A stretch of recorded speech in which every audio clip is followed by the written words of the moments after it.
Welcome back to our off-grid cabin build, where we DIY everything, and if we don't know how, we learn. Today, we are in our living room, and as you can see behind me, the walls are all finished with the tongue and groove, just lacking a little bit of trim all around. And we have been working on laying out the tile for our fireplace surround.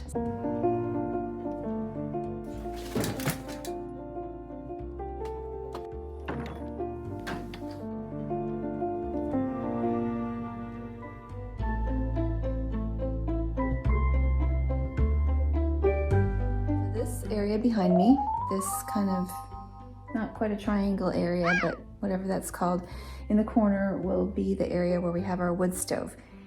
So Andrew is working on, put the hardy backer up, and we're getting the tile laid out, and the tile will go up this wall to the top where the wood starts. The tile that we chose is just very simple. We wanted something to complement the browns of the wood, and so we also wanted to make it economical. There's lots of wonderful things that we could do, but everything costs so much money. So we went with a very simple tile, ceramic floor tile. It actually comes in 2 by 1 foot sections. And I have some of it laid out behind me here. This is called Cadiz Brown, and it is available at Lowe's. And all the time that I had seen it before, I actually thought it was more of a slate color, which I think that it is slate and brown. So if we look at the actual tiles, we can see that there is a mixture. And so here's one of them. Some of them are very much of a mixture. This one is slate with brown accents. And then some of them just have a lot more brown on them.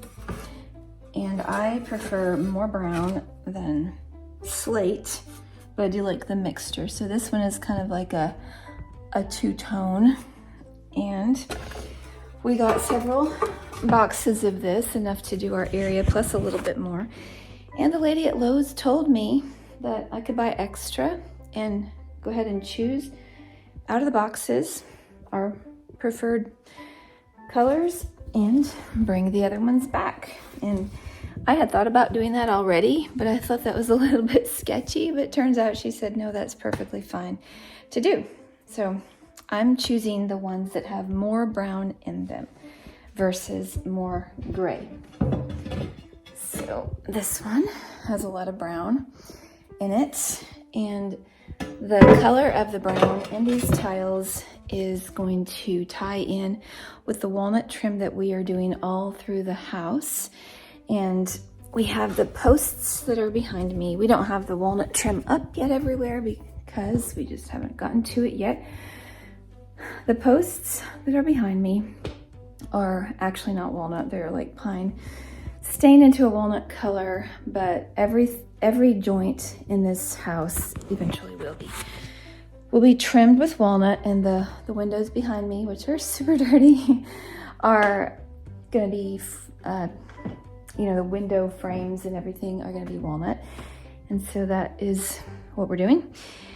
So what I'm having Andrew do is we're doing the big tile on the floor, the 2 by 1, and then he is, obviously filling in the gaps around that with the cut tile pieces. So that will be actually flush to the floor. We didn't, oh no. Okay, let's try that again.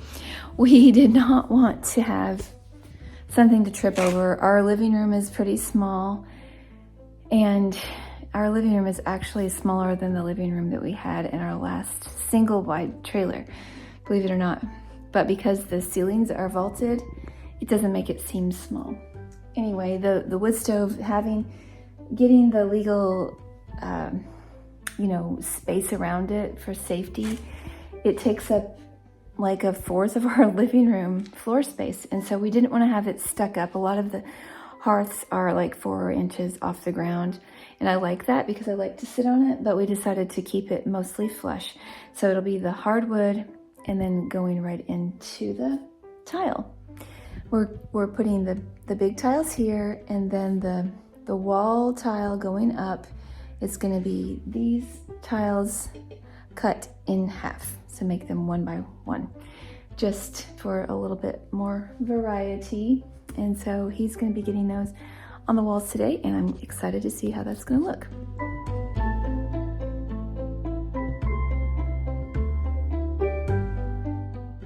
Andrew had some help from a friend getting the area measured and shaped out, and then it was time to choose the tile. We went with the tile that the boys had actually used in their shower. It is a Cadiz Brown from Lowe's from Style Selections, and it is pretty economical. We liked the color tones, and so we went with that tile. Once we picked up the tile at Lowe's, we worked with a lady in the department to choose a cocoa colored grout. The entire back of my car is full of tile, plus a big piece of plywood, and my helper here, who shall remain unnamed and unseen, helped get this loaded in here, thankfully. Since we're always doing more than one project at a time, we had to transport the tile with the plywood, which was an interesting journey. We'll just look over Andrew's shoulder as he works on this job from start to finish. Here, Andrew is spreading the thin set to put the hardy backer on the floor, and then he will do the same thing on the walls.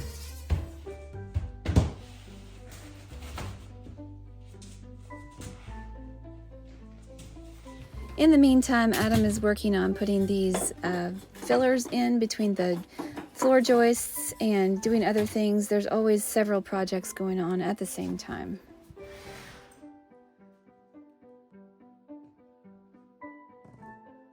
One part of this tile job was getting the hole cut and placed for the chimney pipe to go through. We decided to go through the tile because we didn't want to go up too far into the next level, and we didn't want to go through the actual roof. So Andrew's working on that here. What makes it easier is we have the whole Duravent through the wall kit, so we just have to make the hole and then those pieces fit together. Here he is getting the temporary fittings fit. These are not the actual ones that will be used, but they are placeholders for when he has the tile done. We didn't want to get the original ones scratched up, so this is an extra one that we had that is for this purpose. And I should specify, the actual through the wall kit that he placed was the one we will use. It's just the cover that we will replace. Always something going on. With Greg away for a family emergency, the boys are the plumbers, and actually they are usually the plumbers anyway. Here we had a broken, leaking shower fixture, and so they are troubleshooting that and going in there and fixing it. I'm super thankful that all of our boys have practical skills, and if they don't have them, they are pretty intuitive with how things work, that they can usually figure it out. Sometimes we work together and sometimes we work separately. This day we were all on our separate projects.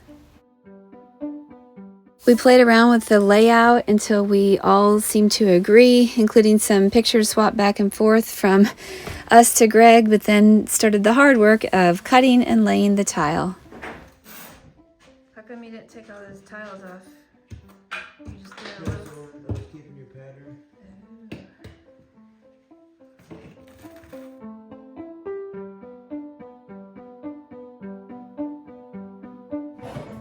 As Andrew's working there in the corner, I am sorting through these tiles, these boxes of tile here, because as we laid it out last night, I decided that even though the boxes come with a mixture of black and slate tile, I really am not loving the slate that much. So I'm choosing the ones out that have a lot of brown on them, or even some that have a moderate amount of brown, and that's the ones we're gonna do. And the other ones we either use for another project or we will take back So this one is, it has enough brown that it's going in the brownish pile. Oh, this one is nice. Has a lot of brown on it. Nice.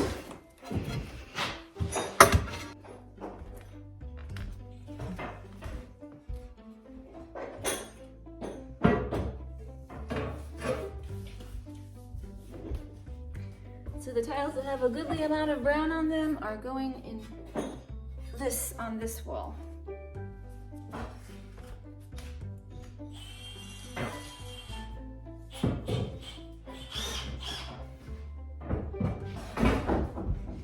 then we will still mix up the colors. It's just that I don't want mostly black.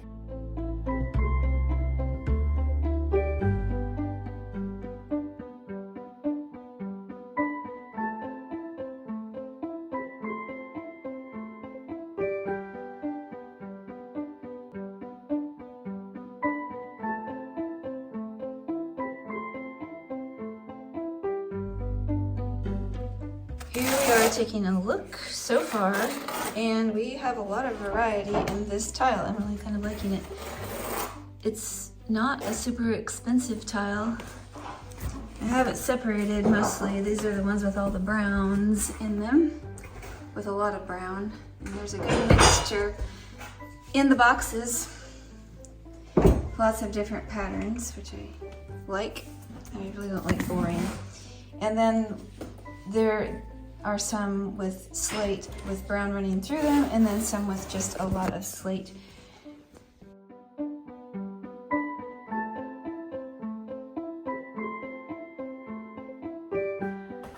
So far my job is to hand the tile in whatever pattern I decide. We had it laid out last night, but once we moved it, it got all out of order. So we're making a new pattern today. I think we'll like it even better.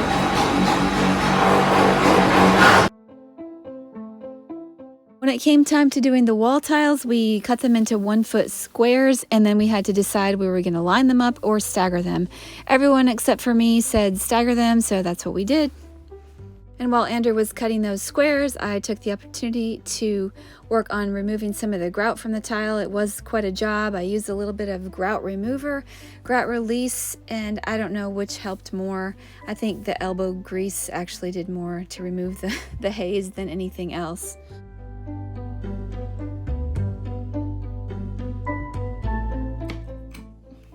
Little by little, inch by inch, by the yard it's hard, by the inch what a cinch.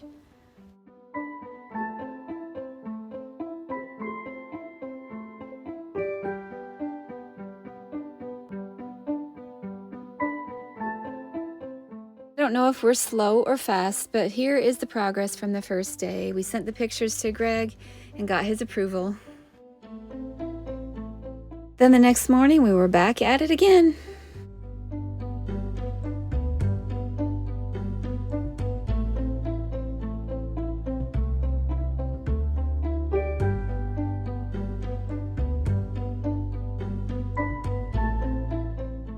It's looking really good. That's how it turned out, but then we had to scrub the mortar off, and then Andrew's ready to do the actual grout, which I told you is a cocoa brown.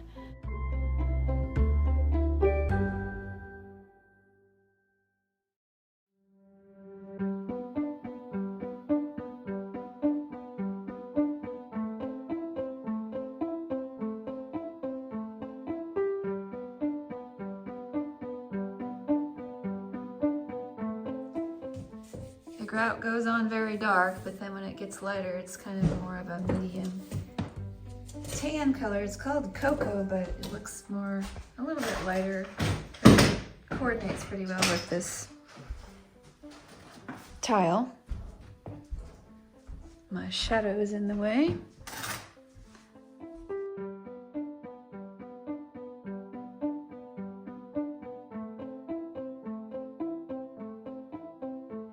It turned out looking really good. After some more scrubbing of the walls, we removed most of the haze, and now all we have to do is get the wood stove set and the pipe hooked up, and we're good to go in the living room.